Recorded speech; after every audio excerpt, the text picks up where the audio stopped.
ये कोनसीमा जैसा ही एक बहुत ही खूबसूरत गांव था जिसका नाम था शांतिनगरम। चारों तरफ हरे भरे धान के खेत, हवा में झूमते नारियल के पेड़ और खेतों के किनारे बहती नहरों के साथ वो गांव किसी खूबसूरत पेंटिंग जैसा लगता था। उसी गांव में रामैया नाम का एक खेतीहर मजदूर रहता था। रामैया सिर्फ एक नौकर नहीं था, बल्कि उस गांव के जमींदार साहब का एक वफादार सेवक और उससे भी बढ़कर उनका पक्का दोस्त था। शाम का वक्त था। रामैया थक कर चूर, पसीने से लथपथ, पैर घसीटते हुए घर आता है। कनकम्मा रसोई में एक छोटा सा तेल का दिया भी जलाए बिना अंधेरे में बैठी दाल साफ कर रही होती है। कनकम्मा, आज तालाब के पास 3 एकड़ खेत जोतना पड़ा। बैल भी थक गए और मैं भी चूर हूँ। दोपहर का खाना भी ठीक नहीं था। कुछ पकाया है क्या? पेट में चूहे कूद रहे हैं। थोड़ा गर्म पानी ही दे दो पीने को। क्या है जी ये चिल्लाना? खाना कहाँ से आएगा? आपको नहीं पता आजकल चावल के दाम आसमान छू रहे हैं। महीने भर की आपकी पूरी कमाई 1 किलो तेल में निकल जाती है। नमक दाल के भाव देखकर मेरा दिल बैठा जा रहा है। मैं आपके लिए ही बचा रही हूँ। गर्म पानी क्यों चाहिए? लकड़ियाँ जलानी पड़ेंगी ना। ठंडा पानी है, वही पी लो। कनकम्मा, मालिक महीने भर के लिए 3 बोरी अनाज और अच्छी तनख्वाह देते हैं। हमारे बच्चे भी नहीं हैं, बस हम 2 ही तो हैं। पेट काटकर ये सब बचाना किसके लिए है? कल बीमार पड़ गया तो क्या ये पैसा मेरी जान बचाएगा? बुढ़ापे में तो खाने पचाने की ताकत भी नहीं होगी। खाना तो अभी चाहिए ना। बात मत करो। मुझे डर लगता है कि आज खा लिया तो कल क्या होगा। बुढ़ापे में कोई बीमारी हो गई और हाथ में फूटी कौड़ी ना रही तो हमें कौन देखेगा? क्या पड़ोसियों की तरह हम भी भीख मांगे? ये लो, मांड पियो और सो जाओ। वो दिया मत जलाना, तेल खत्म हो रहा है। पत्नी का दिया हुआ वो कड़वा मांड पीकर रमैया दुखी मन से घर के बाहर पड़ी एक पुरानी खाट पर पीठ के बल लेट जाता है।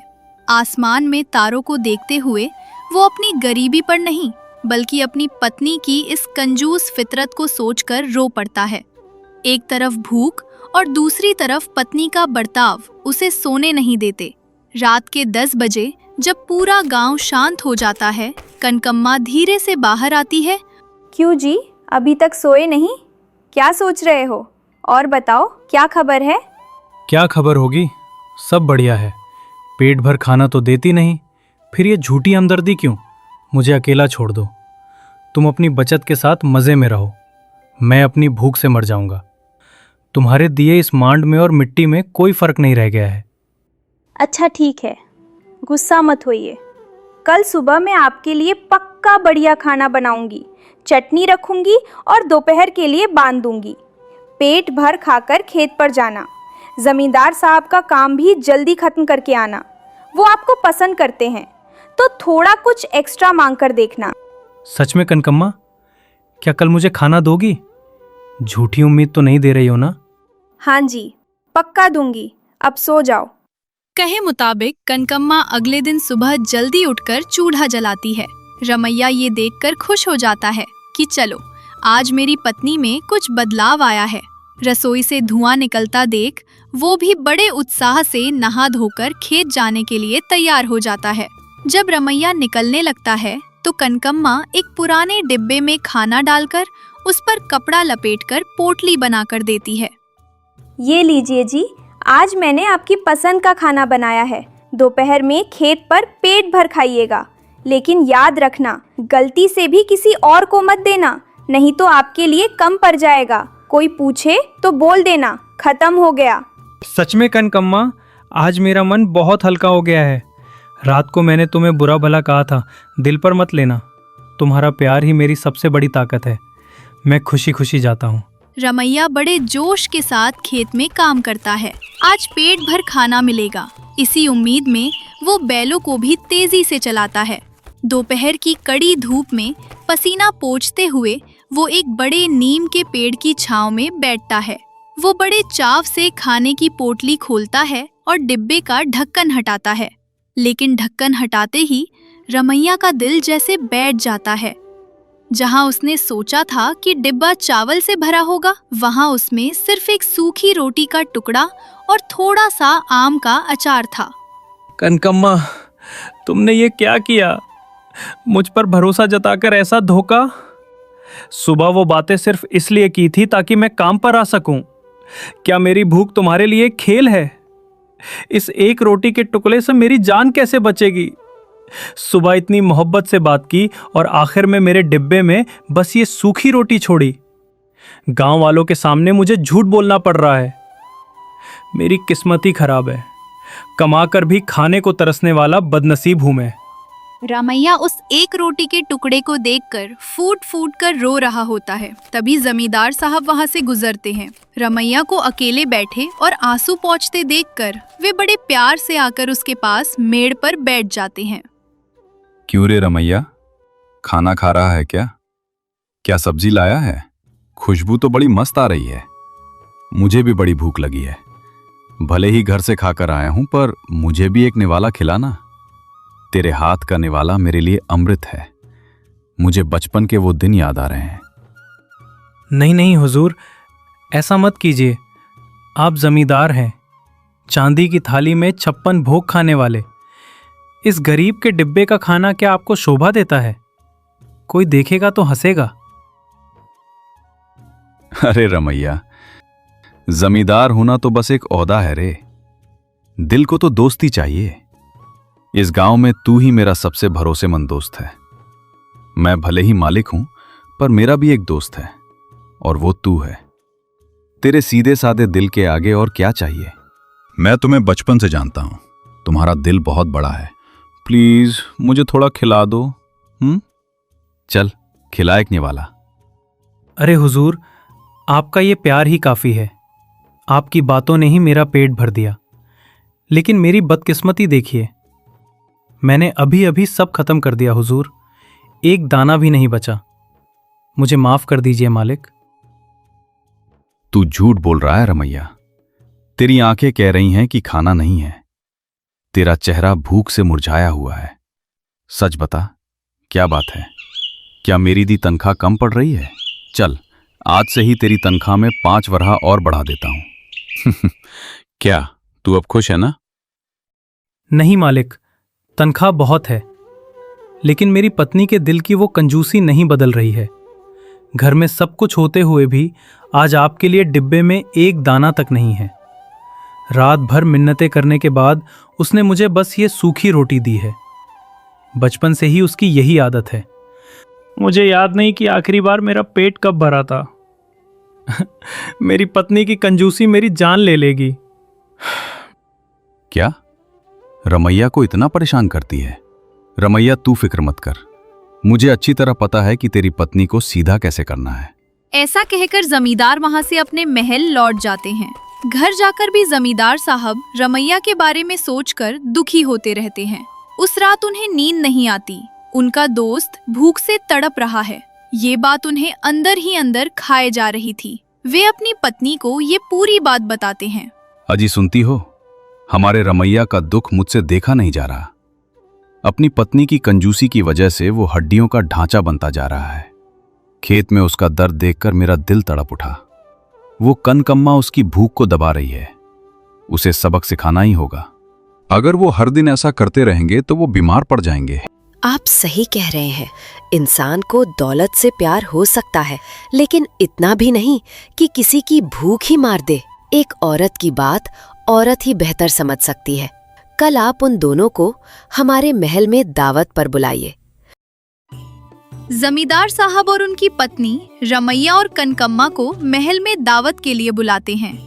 जैसे ही वहाँ महल के अंदर कदम रखती है, उसकी आंखें फटी की फटी रह जाती हैं। वहाँ वड़े, पूरियां, लड्डू, खीर जैसे सैकड़ों तरह के पकवान सजे थे। कनकम्मा के मुंह में पानी आ जाता है। पेट भर ठूस ठूस कर खाने के बाद भी उसकी कंजूस और लालची फितरत शांत नहीं होती। क्यों जी, खाना तो बढ़िया खिलाया, पर जाते वक्त क्या इन लोगों की कोई तोहफा वोफा देने की आदत है?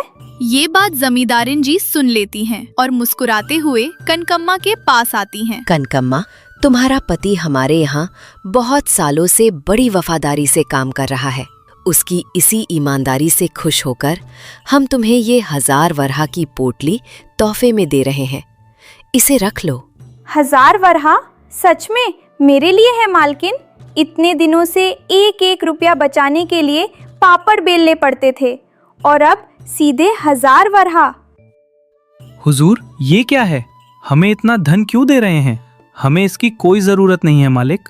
रमैया, मेहनत करने वाले को उसका फल मिलना ही चाहिए। फिलहाल इस पोटली को घर ले जाओ।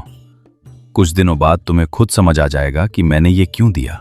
कनकम्मा खुशी खुशी उस सिक्कों की पोटली को घर ले आती है, लेकिन उसी रात से उसके लिए एक नए तरह का नर्क शुरू हो जाता है। उस पैसे को कहाँ छुपाए ये समझ नहीं आता, और कोई चोर ना आ जाए इस डर से उसकी रातों की नींद उड़ जाती है। यहाँ तक कि वो उस रात खाना बनाना भी छोड़ देती है। क्यों कनकम्मा, इतना धन आने के बाद भी आज खाना नहीं बनाया? पेट भूख से बेहाल है। अरे जी, खाना बनाना है तो रसोई में जाना पड़ेगा, तो फिर यहाँ इस 1000 वरहा की पोटली पर कौन नजर रखेगा? अगर चोर दीवार फांद कर आ गया तो हमारी जान चली जाएगी। सोइए मत, इस पोटली पर पहरा दीजिए। इतना धन होने के बाद भी फिर वही मांड पीना पड़ रहा है कनकम्मा।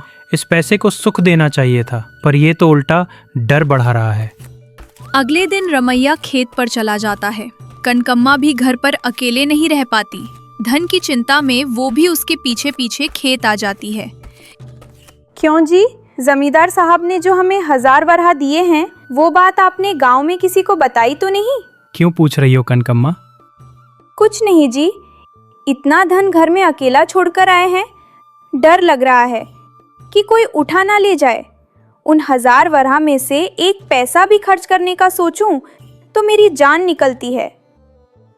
दिन बीतते गए। कनकम्मा न ठीक से खाती और न सोती। वो हर वक्त उसी पोटली के पास बैठी बड़बड़ाती रहती, चोर आ रहे हैं। इसी वहम में वो चौंक कर उठ जाती। समय पर खाना ना मिलने और नींद ना होने के कारण उसका चेहरा पीला पड़ गया और वो बेहद कमजोर हो गई। उसे हड्डियों का ढांचा बनते देख, देखो कनकम्मा, तुम्हारी कंजूसी अब लालच बन चुकी है। उस धन में अपनी जान फंसाकर तुम अपनी सेहत बर्बाद कर रही हो। न खाना है न नींद। ये पैसा तो हमें मार डालेगा। मुझे माफ कर दीजिए जी।